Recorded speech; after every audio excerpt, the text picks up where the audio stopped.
Hi there, it's Jen Healy, and I am back after a couple days of traveling. I'm here in the Bay Area again, and it's day 22 of the challenge. It's probably going to take me a little bit longer than 30 days, but I'm still so happy to be doing it and sharing it with you. And today I'm going to talk about being myself. What does it mean to be yourself?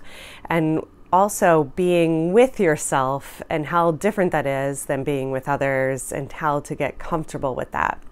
And it really depends on different personality types. So again, I'm just sharing my experience that it's important to know whether you recharge with others or if you really recharge when you're by yourself, alone, or in nature and quiet. So there are different types of people, and I definitely recharge and restore when I am by myself and with nature. As much as I enjoy being with other people, my biggest challenge, and I have been saying this the last couple years, is how to be myself with others. And my friends are like, "What are you talking about? Of course you're yourself with others." And I'm like, when I'm with myself, it's different. And I love the feeling of how relaxed I can be when I'm just by myself and how my nervous system regulates, co-regulates, and changes with my environment. So I encourage you to really discover what is it like to be with yourself and how does that feel when you are alone and how does it feel when you are with others. And then I also wanted to talk today about how we deal with disappointment and loss, because I've shared quite a bit about experiences in my life and growing up in unstable situations, and how do I deal with that level of disappointment and loss to come back to a place of truly experiencing joy and well-being and how much it affects our health.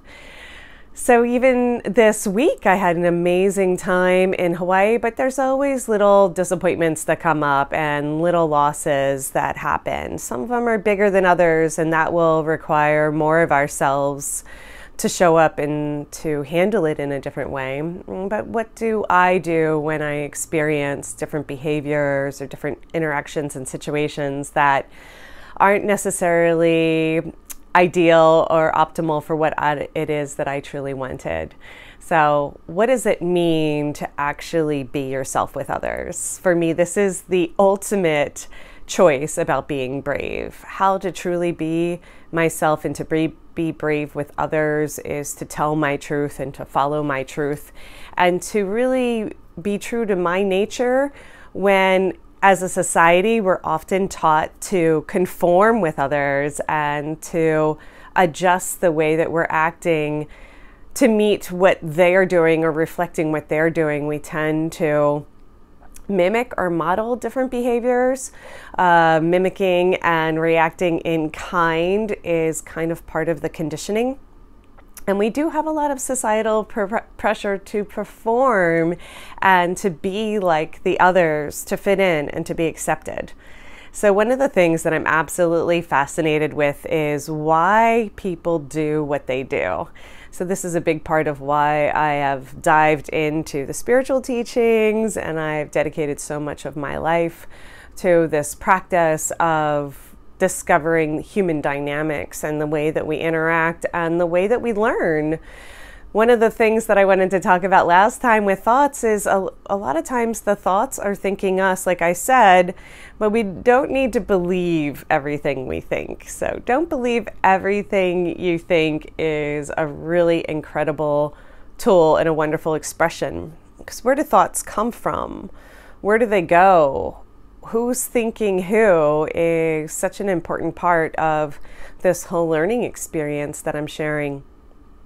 So what I have discovered in the why people do what they do, most of the behaviors are really just learned experiences and regurgitation. People that have been conditioned, especially if 90% of the thoughts are fear-based, they've been conditioned to respond and react in fear and not their true self.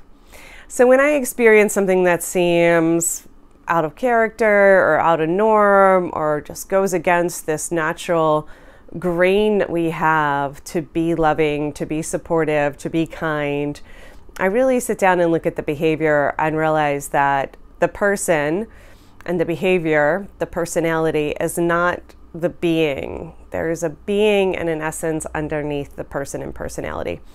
And I have this whole practice that I call future presencing, where we actually go into a future timeline and look at the person that we're becoming. And we look at the different slices of time, or who do we want to be? Like, if we do believe in this quantum world and there are infinite possibilities, and this is all just a potentiality, then can we choose who we're becoming? Can we choose the timeline in the future that we want to become, and then reverse engineer it and become the characteristics and practice that behavior into being, just like we would practice any sport or any instrument to become masterful?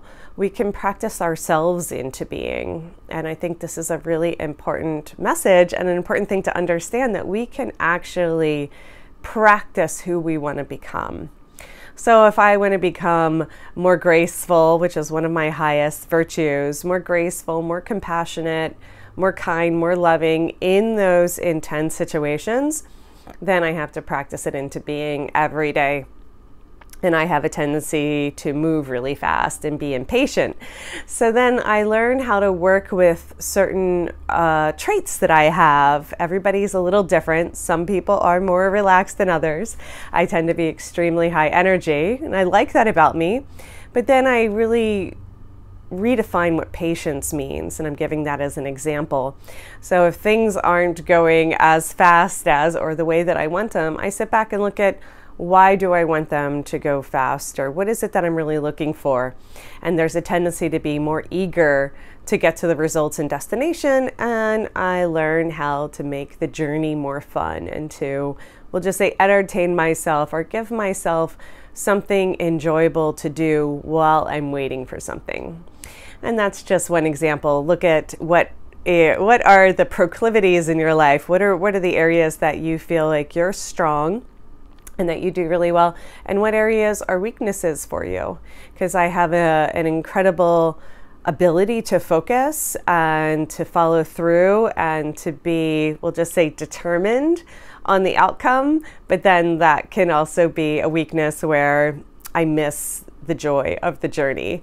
So these presence practices that I'm sharing with you, and these little personal experiences that I have, are really just to give examples of where I know that I have strengths and weaknesses, and we all do.